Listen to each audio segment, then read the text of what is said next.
नमस्कार दोस्तों, ये कहानी वानर राज की है। इस कहानी को पूरा सुने। इस कहानी से आपको एक नई सीख मिलेगी। तो चलिए दोस्तों, कहानी को शुरू करते हैं। वानर राज का बदला। एक नगर में चंद्र नामक राजा का शासन था। उसके राजमहल के बगीचे में बंदरों का एक समूह रहता था। बगीचे के फलों के अतिरिक्त राजा के सेवकों द्वारा प्रतिदिन प्रदान किए जा रहे भोजन का सेवन कर वे बहुत हृष्ट पुष्ट हो गए थे।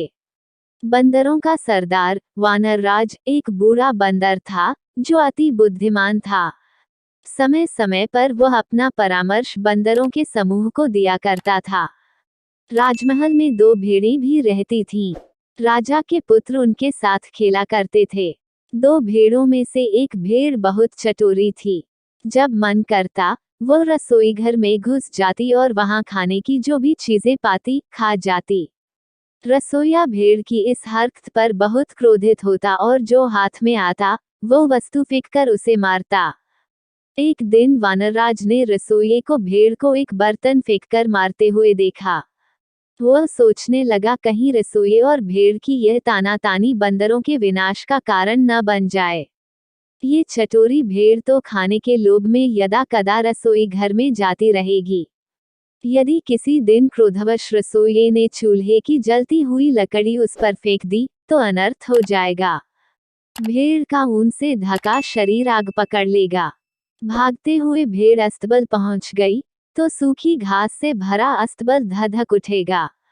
घोड़े जल जाएंगे और फिर वही बंदरों का काल बनेंगे। यह विचार मस्तिष्क में आते ही वानरराज ने अपने समूह की सभा बुलाई और अपना संदेह जाहिर किया। उसने परामर्श दिया कि इससे पूर्व की रसोई और भेड़ों के बीच की लड़ाई हमारे लिए प्राणघातक सिद्ध हो, हमें राजमहल छोड़ देना चाहिए, अन्यथा हमारा विनाश निश्चित है। लेकिन बंदरों ने उसकी बात नहीं मानी। उन्हें लगा कि उनका सरदार अब बूढ़ा हो चुका है और व्यर्थ का भ्रम पाल रहा है। वे राजमहल के भोजन के आदी हो चुके थे, इसलिए राजमहल छोड़ने को तैयार नहीं हुए। लेकिन वानरराज ने तत्काल राजमहल छोड़ दिया। इधर एक दिन फिर चटोरी भेड़ रसोई घर में घुस गई और वही हुआ, जिसका बंदरों के सरदार को भय था। रसोइये को और कुछ नहीं मिला, तो उसने जलती हुई लकड़ी का टुकड़ा उठाकर भेड़ पर फेंक दिया। भेड़ का शरीर, जो ऊन से ढका हुआ था, धधकने लगा। वह इधर उधर भागने लगी और अस्तबल में घुस गई। आग की लपट अस्तबल में रखी सूखी घास तक पहुंची और पूरा अस्तबल धूं धूं कर जल उठा। कई घोड़े जलकर मर गए, कई घायल हो गए। राजा को ये समाचार मिला, तो उसने वैद्य को बुलाया और उसे घोड़ों का उपचार करने का आदेश दिया। वैद्य ने घोड़ों के घाव का परीक्षण किया और बोला, इनके घावों को शीघ्र ठीक करने का एक ही उपाय है। इन पर बंदरों की चर्बी लगानी पड़ेगी। राजा ने सैनिकों को आदेश दिया कि जो भी बंदर दिखे, तो मारकर उसकी चर्बी घोड़ों के उपचार के लिए लाई जाए। राजमहल के सारे बंदर मार दिए गए। जब वानरराज तक ये बात पहुंची, तो वह बहुत दुखी हुआ। उसके मन में प्रतिशोध की ज्वाला धधक उठी। लेकिन वह अकेला था। वह युक्ति सोचने लगा, जिससे वह राजा के कुल का भी वैसे ही सर्वनाश कर दे, जैसे उसने उसके कुल का किया है।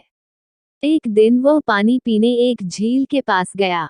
उस झील में सुंदर कमल खिले हुए थे। वानरराज ने देखा कि मनुष्यों और जानवरों के पांव के निशान झील की ओर जाते हुए तो हैं, लेकिन वापस आते हुए नहीं हैं। वह समझ गया कि झील में अवश्य कोई राक्षस रहता है, जो झील में गए मनुष्यों और जानवरों को खा जाता है। उसने चतुराई दिखाते हुए कमल के तने से पानी पी लिया।